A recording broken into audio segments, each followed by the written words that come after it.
Pensa bem, o que faz um discurso, uma frase, grudar na cabeça da gente? Às vezes por dias, às vezes pela vida inteira. É a lógica dos argumentos, a emoção que desperta, ou tem a ver com quem está falando? Hoje a gente vai mergulhar num universo que vive exatamente dessa mistura. A homilética, um nome meio técnico para algo que, no fundo, todo mundo conhece.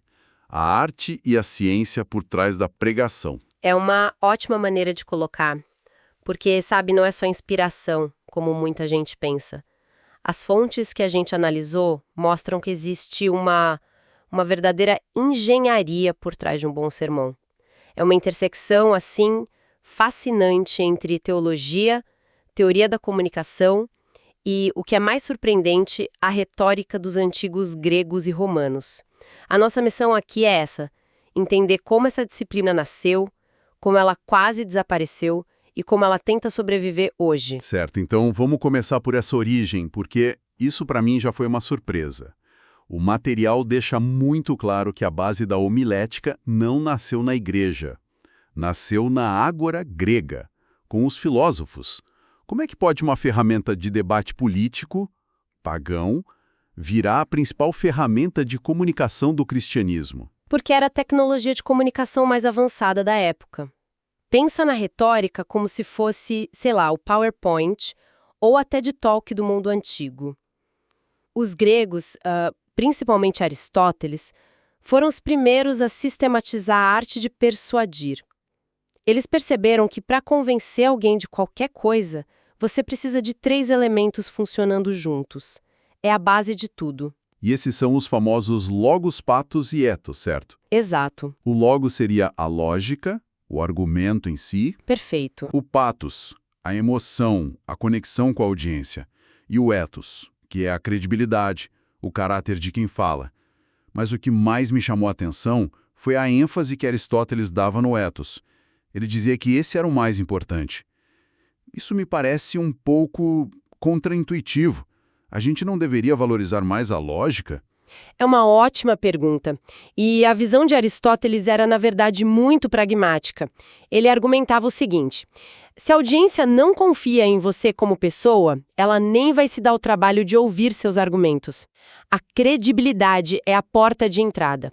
Sem ela, o logos e o patos nem entram no jogo, sabe? O seu caráter fala antes das suas palavras. Entendi. A credibilidade abre a porta para que a lógica possa entrar. Faz sentido. E como os primeiros cristãos pegaram essa caixa de ferramentas gregas e usaram para um fim totalmente diferente? Eles simplesmente adaptaram figuras como Orígenes, João Crisóstomo, os chamados pais da igreja. Eram homens muito cultos, educados nessa tradição clássica. Eles viram o poder da retórica e pensaram: bom, se isso funciona para convencer sobre política, por que não usar para explicar o evangelho? Eles precisavam de uma ferramenta. E as fontes apontam para uma figura que foi a ponte, né? Agostinho de Hipona. O cara era um ex-professor de retórica, uma espécie de rockstar da comunicação da época, antes de se converter. Exatamente.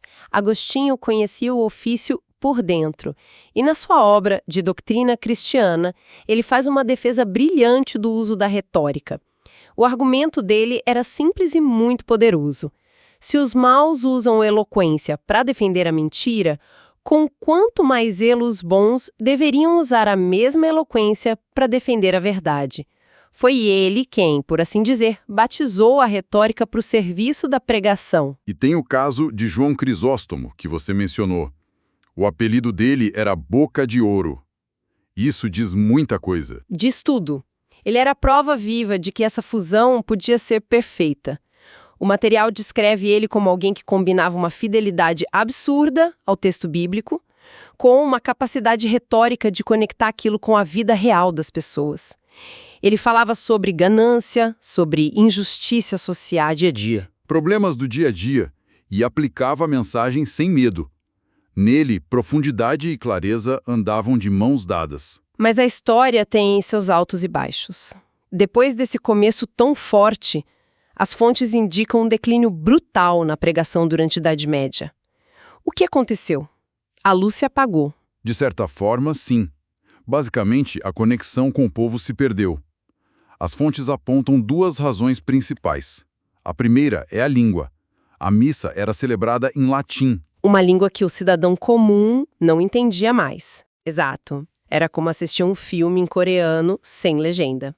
E a segunda foi o foco do culto, que se deslocou da palavra, da proclamação, para a celebração dos sacramentos, dos rituais. Então, quando tinha algum sermão, ele era sobre o quê? Geralmente sobre a vida dos santos, a importância de alguma relíquia, coisas que se distanciavam cada vez mais da exposição do texto bíblico. Ou seja, a mensagem era quase esqueça seus problemas e venha ver o osso do dedo de um santo. Parece pouco inspirador. Exatamente. O resultado foi um distanciamento total. As pessoas estavam no escuro, literal e figurativamente. E é aí que a reforma protestante, no século XVI, entra como um terremoto. O princípio de sola escritura, somente a escritura, coloca a Bíblia de volta no centro.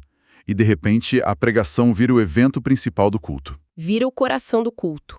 Para os reformadores, a pregação não era um acessório. Era o principal meio pelo qual Deus falava com seu povo. Isso mudou tudo. Martinho Lutero não só traduziu a Bíblia para o alemão, ele insistiu que os sermões fossem na língua do povo. E em Genebra, João Calvino levou a pregação expositiva a um nível impressionante. Ele pregava livro por livro, verso por verso. Foi uma revolução. Ok, então a gente tem essa história toda. Mas e hoje? Se alguém quisesse construir um sermão eficaz, por onde a começaria segundo esse material? Existe um mapa? Existe. As fontes descrevem uma espécie de tríade da homilética. São 3 pilares que sustentam tudo. O primeiro, e talvez o mais fundamental, é a hermenêutica. Antes de qualquer coisa, você precisa saber o que o texto realmente significa. É a ciência da interpretação. E aqui tem uma distinção que o material martela bastante, né? A diferença entre exegese e aexegese. Essencial. Exegese significa extrair de. É o trabalho honesto de mergulhar no texto para descobrir o que o autor original queria dizer para a audiência original. Já a exegese é o oposto, é inserir em. É quando o pregador já tem uma ideia e força o texto a dizer o que ele quer, é usar a Bíblia como pretexto. Entendi. O trabalho é descobrir o significado, não inventar um. Exatamente. A homilética séria condena isso veementemente. Certo. Primeiro pilar, hermenêutica, entender o texto. Qual o segundo? O segundo é a teologia. A mensagem que você tira de uma única passagem não pode contradizer todo o resto da Bíblia. Ela tem que se encaixar no grande quebra-cabeça. E o terceiro pilar é a retórica. Aí a gente volta para Aristóteles. É a arte de comunicar todo esse conteúdo de forma clara, envolvente e persuasiva. Então, com tanta informação, como o pregador evita que a mensagem vire só uma lista de pontos desconexos? As fontes apontam para uma solução que eu achei genial, de um teólogo chamado Haddon Robinson. Ele chama de a grande ideia. Exato. É uma disciplina brutal, mas genial.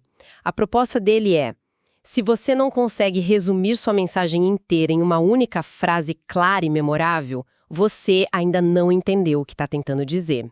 Essa frase se torna a bússola, a espinha dorsal de todo o sermão. Tudo o que vem depois só existe para explicar, provar e aplicar essa única grande ideia. Com essa grande ideia em mãos, como fica o esqueleto do sermão? A estrutura é bem lógica. Primeiro, a introdução. Capturar a atenção e apresentar o tema. Depois vem o desenvolvimento, que é o corpo, onde a ideia central é dividida em pontos que fluem do texto. E, por fim, a conclusão. E aqui tem um ponto importante. A conclusão não é só um resumo. É o momento do apelo, de responder a pergunta: e agora? O que eu faço com isso? E não é só sobre estrutura. O material dá muita ênfase a 2 outros elementos: ilustrações e aplicação. Por que eles são tão cruciais? Porque eles constroem a ponte entre o mundo antigo do texto e o mundo do ouvinte. As ilustrações são descritas como janelas, que jogam luz sobre conceitos abstratos. Uma boa história, uma analogia, isso faz a verdade aterrissar. E a aplicação é o destino final. É onde o pregador conecta aquela grande ideia com as questões concretas da vida. Trabalho, família, ansiedade. Sem aplicação, o sermão pode ser interessante, mas não é transformador. Ok, essa estrutura toda parece muito sólida, quase atemporal. Mas o mundo de hoje é completamente diferente da Genebra de Calvino. Como essa arte sobrevive na era do ceticismo e do TikTok? Esse é o grande desafio que as fontes apontam. A homilética hoje enfrenta uma tempestade perfeita, por assim dizer.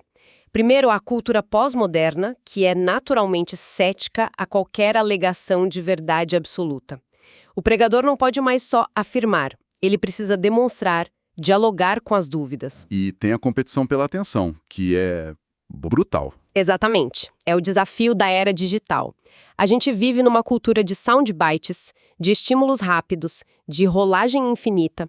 Manter a atenção de alguém por 30 a 40 minutos para desenvolver um argumento profundo é uma batalha.